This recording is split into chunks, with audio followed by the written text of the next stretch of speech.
Une théorie psychologique peut-elle se tromper? Voici une nouvelle question reçue. En réalité, le mix de différentes questions reçues plus ou moins en ce sens ces derniers jours. Je vous fais tout de suite la réponse courte: oui.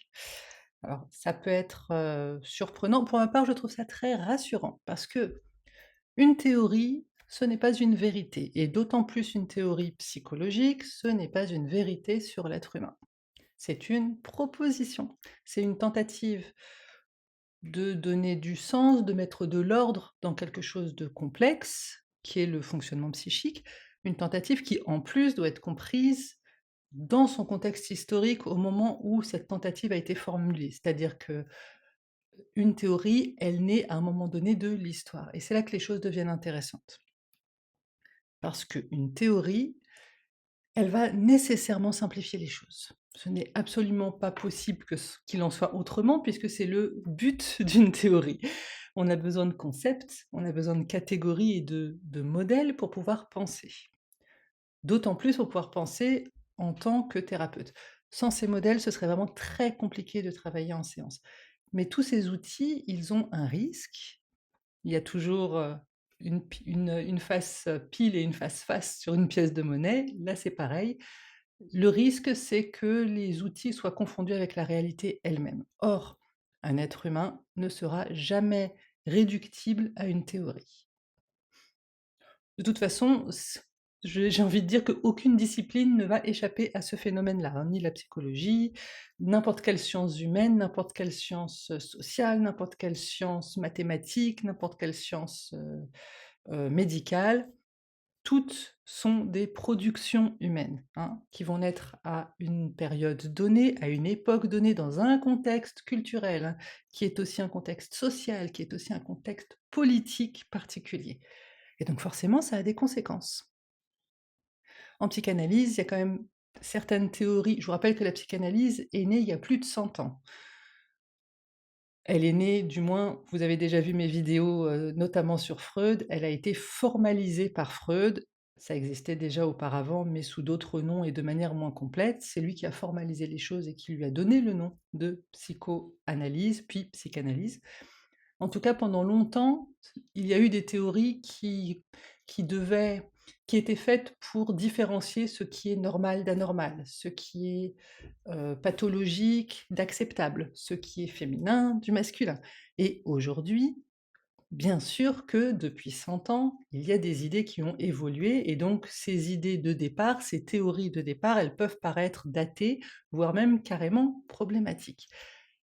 Heureusement, parce que les sociétés évoluent, nos pensées évoluent et fort heureusement qu'une théorie qui a été pensée dans un contexte viennois des années 1900 ne peut plus correspondre aux sociétés hyper médiatisées et modernes. Ça ne veut pas dire pour autant qu'il faut tout jeter. Là, je crois qu'il y a beaucoup de débats qui sont très stériles sur, «Est-ce que Freud est bien? Non, Freud est trop nul, il faut tout jeter à la poubelle». Vous savez ce que je pense de Freud, vous savez ce que je pense d'un certain nombre de personnalités publiques, de manière générale. Pour autant, une théorie n'est pas une vérité absolue et Freud lui-même a beaucoup fait évoluer sa pensée entre les débuts de la psychanalyse et la fin de sa propre vie. Donc en réalité, on ne peut pas dire soit la théorie qui a été créée, on la garde telle quelle, elle n'évolue pas et elle est la vérité, soit on la rejette complètement. Non, ça ne fonctionne pas cette fausse dualité. Pour ma part, je ne me reconnais absolument pas dans ces positions, ni l'une ni l'autre. Je pense qu'une théorie ne peut que gagner à être interrogée en permanence. Parce qu'on n'a jamais un savoir précis et terminé qui n'aura plus jamais à évoluer. Regardez les sciences, même les sciences, qui sont censées être, vérifiées et confirmées depuis des dizaines, voire des centaines d'années, on en apprend toujours plus, on a toujours des petites choses à faire évoluer. On apprend que Pluton n'est plus une planète, on apprend toujours des nouvelles choses.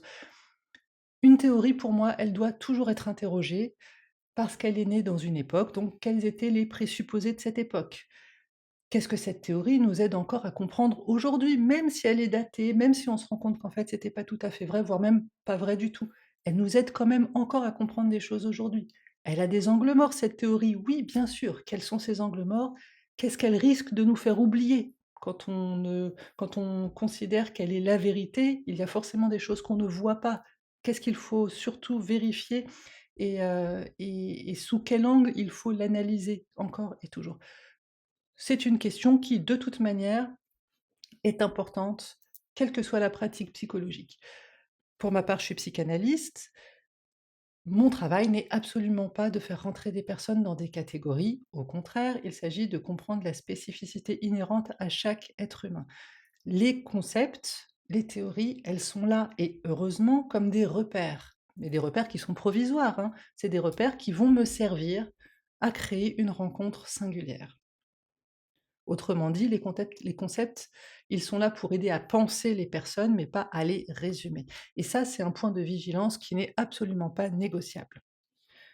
Si une théorie donne l'impression de tout expliquer, alors c'est qu'il est nécessaire de prendre de la distance. Point.